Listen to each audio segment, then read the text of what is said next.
In the last video, we transformed our inboxes from disorganized lists into inboxes with organized tabs or buckets, so it's a lot easier for you to spot important information. But structure is only one piece of the puzzle. Now we'll look at strategies to stay on top of your inboxes. Step number 1 is to get into the habit of checking and cleaning up your email regularly. Daily is ideal because the general etiquette around email is that you respond to messages in about 24 hours. College students report checking their email 2 to 4 times per day on average, but the key is really just to set up a realistic and regular routine for checking your email.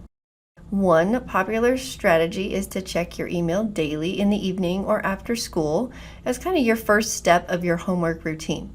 It's a good time since it gives you a chance to see any important messages and reminders that may have come from your teachers, and it kind of helps you ease into that homework zone. Just pick a time or part of the day where you are typically on your computer or phone and make checking email part of that routine. Step number 2 is to follow the purge, then process strategy. First, start by skimming each section of your inbox to identify messages you can purge right away to cut down on the number of emails you need to process. I often turn on my reading pane for this. Just know that emails will sometimes hop from important and unread to the important bin as soon as you read them. I'm going to scroll down to everything else and turn off my reading pane because I don't need to preview most of these. Most of them are going to just get deleted, but I am careful not to accidentally delete an important message that Google put in this bin.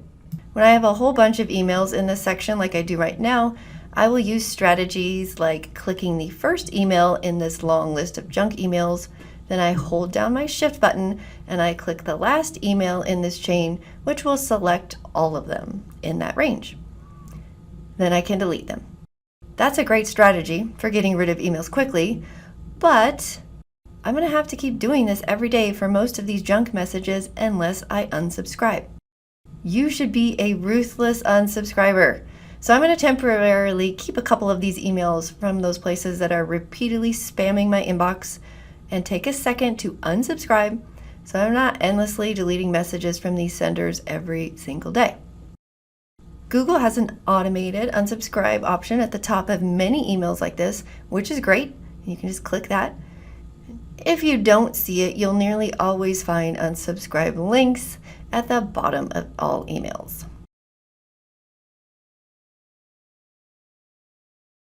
For Schoology and Google Classroom email notifications, you might want to be a little bit more strategic and turn off some but not all of the email notifications you get.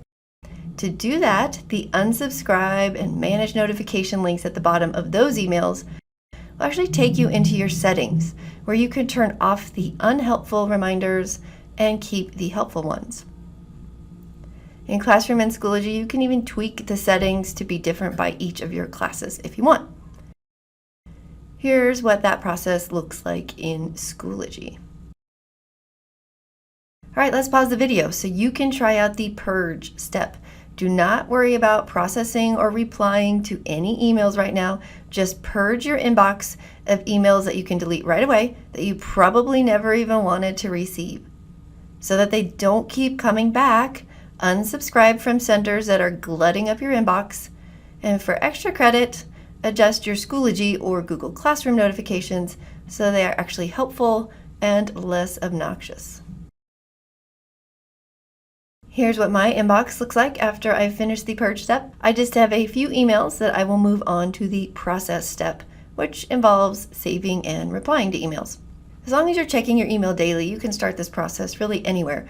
I usually start at the top and work my way down, but if it's been a few days since you last checked email, you may want to start at the bottom of each section because those emails are older and have been waiting longer for you to read them. Of my 3 unread messages, these 2 will need a reply. Both are really quick replies, so I'm going to do that now, and then I will quickly delete both of these emails since neither has information that I plan to save long term. If you're one of those people that has a hard time deleting emails because you're not sure if you might need it later, remember that all of the replies you send are saved in your Sent folder. There is also an option to archive an email, which moves it out of your inbox but not into any one of your labels that you've created. And archived emails are never deleted unless you do that later. They just move on to this all mail category and you can search for them later.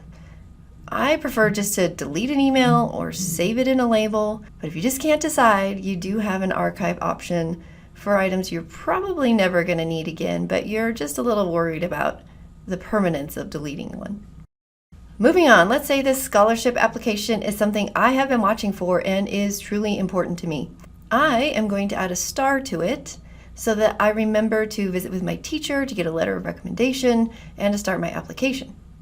I should also add the application due date to my planner, Google Calendar, or whatever tool I use to track my to-dos. But I definitely should not add a star to every generic scholarship email I get because you're going to get a lot of those when you're a junior and a senior. So save the starred section for really important items that you need to keep on your radar for a short time period. You really shouldn't have more than 2 or 3 items at a time in starred, or you're probably not using it correctly. Let's process this soccer schedule email. I don't need to reply to it. I just need to move it to my soccer folder or label where I can easily find it later if I need to. To do this, I can put a check mark by it, or I can make sure it is selected or highlighted like it is right now. And then I click the Move To button and choose my soccer label. Remember, your inbox is not a long-term storage area. That's what your labels are for. Here's another email that I just need to save because noting awards like this might be really helpful on my future resumes or applications. But when I select it and go to move it, and I don't have a relevant label for that yet, but when I am moving an email, I do have the option to create a new label right here on the fly.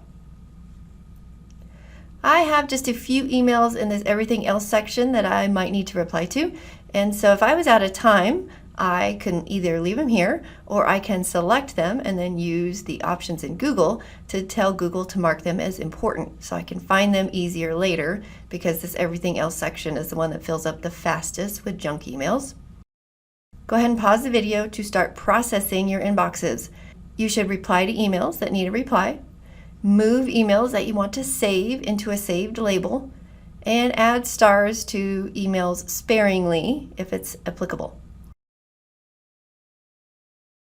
My inbox is now super streamlined and very organized and definitely not overwhelming.